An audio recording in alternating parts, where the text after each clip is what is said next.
Hi guys, okay. Do you see the screen? Who is on the screen? Siyempre yung senadora natin yan, Senadora Risa Ontiveros. Well, nandun din siya sa Blue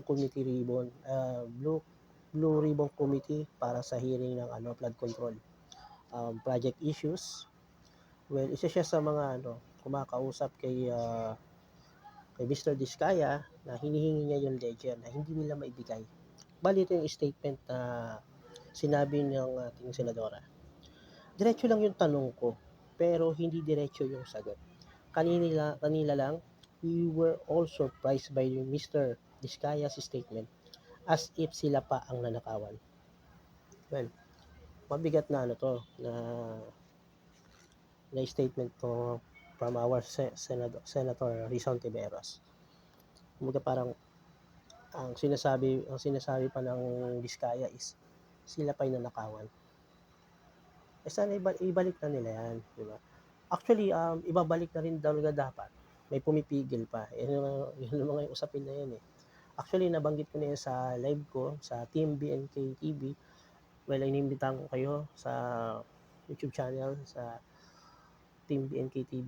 Wala pa tayong regular time slot, pero susubukan natin na makapag-regular time slot on the 11 o'clock PM ng gabi. Okay? Well, yun nga. Ang statement na binato ng ating senadora is pinapakita niya lang na kung yung legend na yan, kung maibigay nyo, mai-provide nyo, di ba? Wala naman sigurong mawawala sa kanila eh. Saka ano yun eh, yun yung magiging resibo eh. Dalawang bagay lang yan. Bakit hindi nila maibigay? Una, kung nandiyan pa ba yung ledger. Pangalawa, kung natatakot sila malaman kung ano yung nilalaman ng ledger. Diba? Para ito, yan Okay. Ledger, diba? Actually, sa pelikula ko lang nalalaman yan. May mga ledger na yan, diba? Na yung ledger, ginagawang ebidensya, di ba? Actually, hindi pa nga yan kung nakasulat lang doon. Pero kung ang nakasulat kasi sa ledger is yung mas mabigat na hindi lang allegations, it's all about yung mismong nagawa or yung pirmahan, yun ang talaga matinding resibo ron. Kaya nga mga kababayan ko,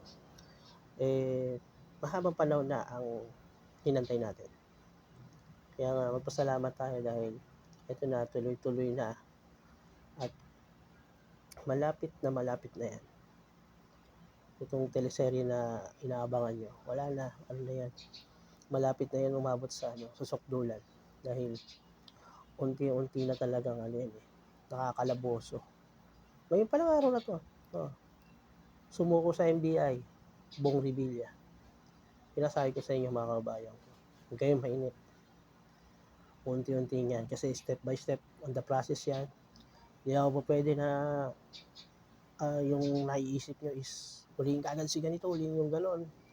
Maaari kasi pwedeng gawin yan ng mga diskaya na may idawit ako. Idawit ko si congressman, si ganito. Diba?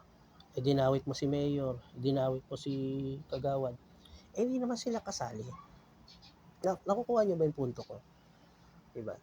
Hindi nga porkit na binanggit na siya yung kasama dun sa allegations about yung sa flood control scam na yan, sa mga ghost project na yan, is pwede mo lang ipakulong agad, di ba? Kaya kailangan ng investigasyon. Mag-antay lang po tayo mga kabayan. Unti-unti na yan. Kaya salamat po sa ngayong administrasyon dahil patuloy ang pagpupush nila. Dahil sa mga nagdaang mga administrasyon, wala pong napakulong o wala pong tailahad na tungkol sa flood control project. Bilang simpleng mamayan, bakit tayo nagko-komento ng ganito? Nagre-react tayo ng mga video sa mga ganitong issue kasi may pakialam tayo sa ating bayan. Una-una, tayo din kasi makikinabang. Nakabantay po tayo. Una-una, sabihin natin minimum wage earner tayo.